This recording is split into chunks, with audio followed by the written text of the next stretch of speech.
मुख्यमंत्री मनोहर लाल जी ने इस्तीफा दिया है और नए मुख्यमंत्री बनाने की कयास जारी है, क्या कहना आपका?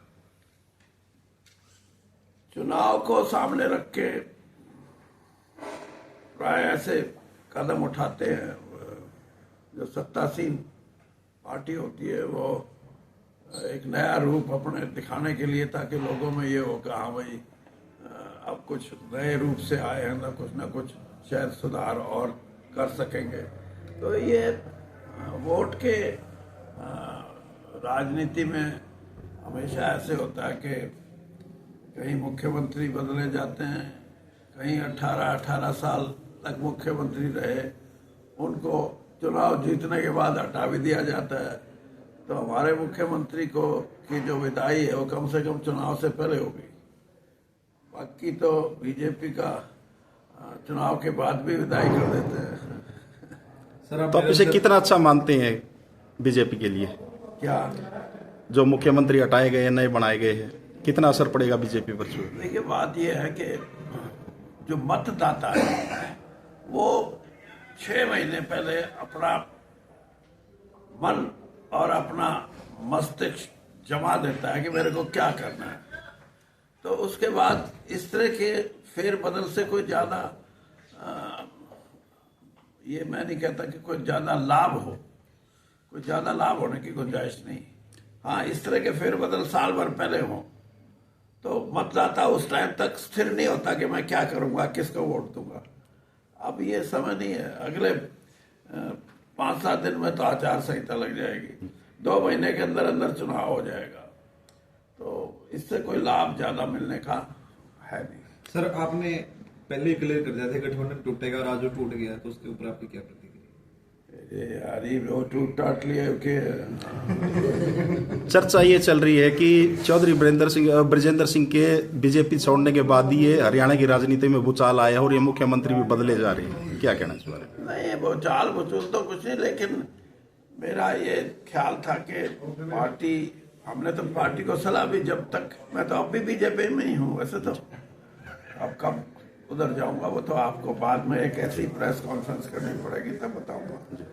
लेकिन मैं उनको सही सलाह देता था कि जिस सोच के साथ आप मतदाताओं से जोड़ने का प्रयास कर रहे हैं, ये सोच नहीं है। मतदाता आपसे कुछ और मांगता है, आप उसको ध्यान में रख के मतदाताओं से जुड़ो। लेकिन मैंने अपने बोलने में और अपने 50 साल के अनुभव में कमी तो नहीं छोड़ी उनको बताने की, लेकिन अब उनकी एक अपनी रूपरेखा थी चुनाव में जाने के लिए, तो उसके लिए तो हम क्या कर सकते हैं, अब तो सलाह ही दे सकते हैं। सांसद ब्रजेंद्र सिंह को कांग्रेस पार्टी कहां से टिकट देगी और कहां से चुनाव लड़ने की? वो तो ब्रजेंद्र सिंह 15 तारीख को यहाँ आएंगे और जितने भी हजारों कार्यकर्ता उनको यहाँ आने पे उनकी बात भी सुनेंगे। और आप भी पूछ रहे ना भाई कहाँ से चुनाव लड़ोगे। आज नायब सैनी जी शपथ ग्रहण समारोह उनका 5 बजे, क्या कहना है इस बारे में? ठीक है, नायब सैनी एक समाज में ऐसे व्यक्ति को मौका मिला है जो सामाजिक दृष्टि से कमेरे वर्ग का हिस्सा है, लेकिन पूरी मानसिकता अगर आरएसएस की है ना, तो उससे हट के कोई मुख्यमंत्री अपने विचारों को लोगों तक पहुंचाएगा तो ही इस तब्दीली से कुछ अंतर आएगा, वरना नहीं आता। तो चौधरी ब्रजेंद्र सिंह कब बीजेपी को अलविदा कहेंगे कुछ? वैसे तो अब अलविदा प्राय से होता है कि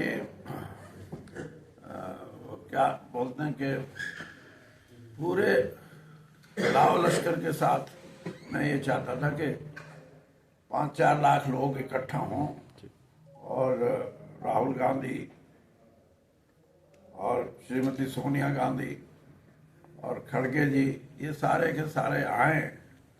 और क्योंकि वीरेंद्र सिंह अकेला बीजेपी छोड़ के और कांग्रेस में मिलेगा तो कुछ नहीं, जब तक साथी नहीं जाएंगे ना तब आएगी गर्मी। तो इसलिए मैंने कहा उनको, लेकिन वो अभी इस बात पे थोड़े से वो उनका मन ऐसे करता है कि अगर हम एक जगह चले गए तो फिर 10 जगह और जाना पड़ेगा, फिर हम किसी को इनकार नहीं कर सकते। वो कहेंगे जी वीरेंद्र सिंह के यहाँ जाए, अब हमारे में चलो। तो इसलिए अभी देखेंगे कि उनका विचार क्या है, और अगर उन्होंने इस चीज की हाँ करी तो फिर देख लेना, इससे बड़ा जींद के अंदर जो कहते हैं ना देवीलाल जी के समय में 87 न्याय युद्ध में लोग इकट्ठा हुए थे। मैं कहता हूँ इस हरियाणा का नौजवान और इस हरियाणा की महिलाएं, इस हरियाणा का कमेरा वर्ग और खास तौर पर किसान वर्ग इतनी बड़ी संख्या में आएगा कि सब रिकॉर्ड तोड़ देगा। लेकिन आपके माध्यम से भी आप कहो कि भाई आ जाओ। Thank you sir, thank you.